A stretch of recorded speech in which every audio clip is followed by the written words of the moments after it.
Good day, sir. I am Gentone Flosero, and today I will be filming my answer on our quiz 2 on how to plot the radar. So our problem is your ship's course is 080 degrees through speed 80 knots at 10:15 hour.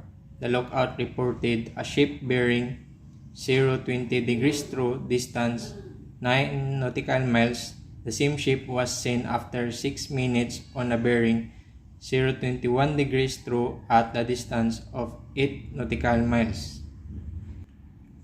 First, we will look for the bearing of our ships on our vessels. So it is 080 degrees through and 80 knots. This is our vessel's course. So we just plot it in a triangle ruler, then put it here. So it is 080. Then next, let's look for the first observation, or R. So our R is 020 degrees through. So we will plot it here, and it is because 9 nautical miles. We will count it. First, every line in this circle is 2 nautical miles. So 2, 4, 6, 8, 9. This is our R.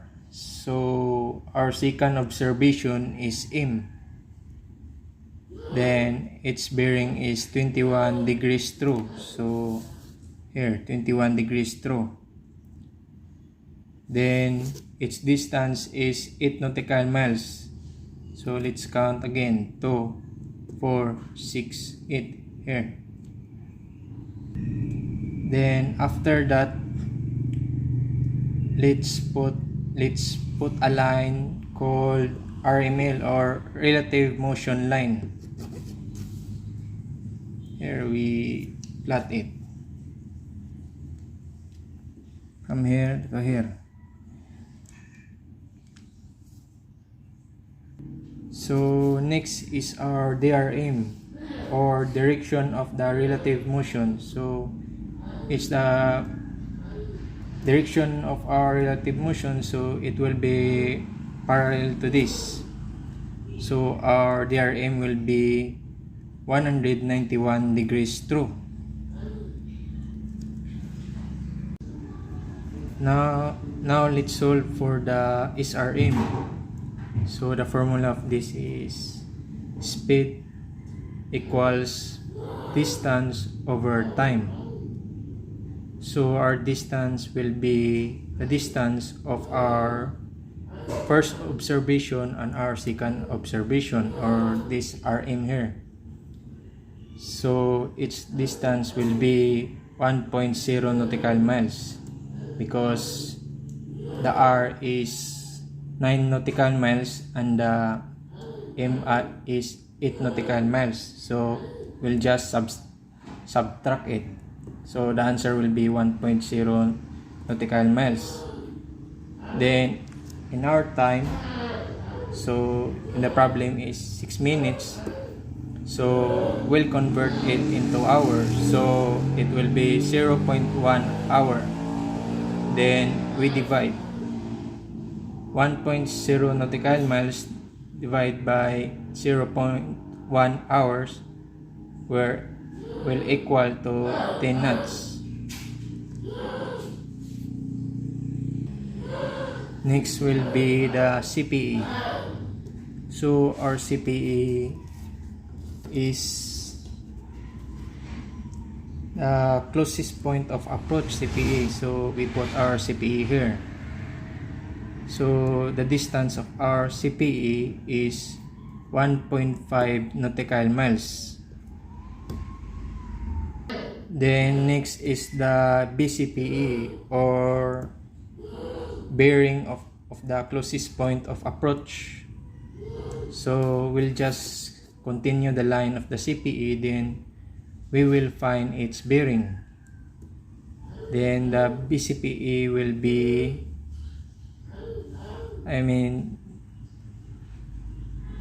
BCPE will be 101 degrees true. I've got a mistake there, so our CPA is in here, not down here, because this is our true course. I targets true course. Here pala. So next we will compute the TCPE. So the formula for this is time equals distance over speed. So our distance will be the distance of our first observation to the CPE, and its distance is 9 nautical miles, and our SRM is 10 knots.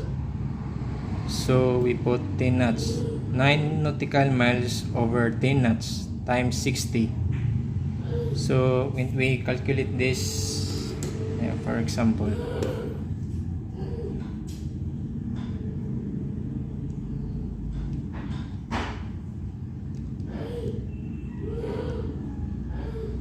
the answer will be 54 minutes. Now let's find the TTS and the TTC. First, TTS, or the targets through speed.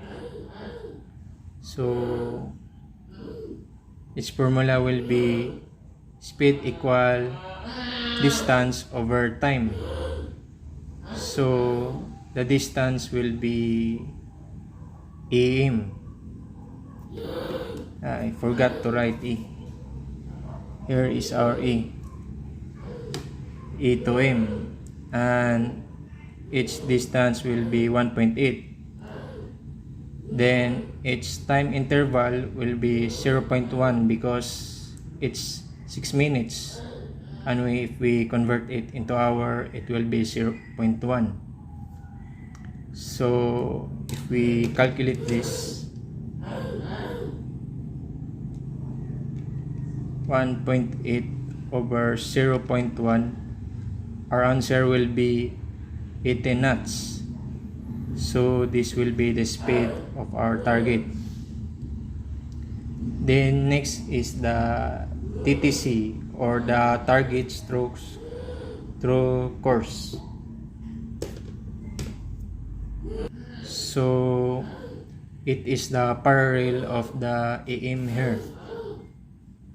We'll just use the triangle ruler, then slide it.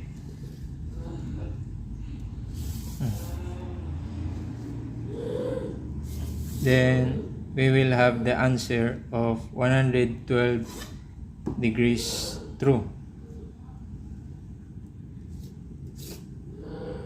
Now we have already completed our data, where our DRM is 191 degrees true, SRM is 10 knots, CPE distance will be 1.5 nautical miles, and BCP is 101 degrees true, and TCP is 54 minutes, and TTS is 80 knots, and our target true course is 112 degrees true.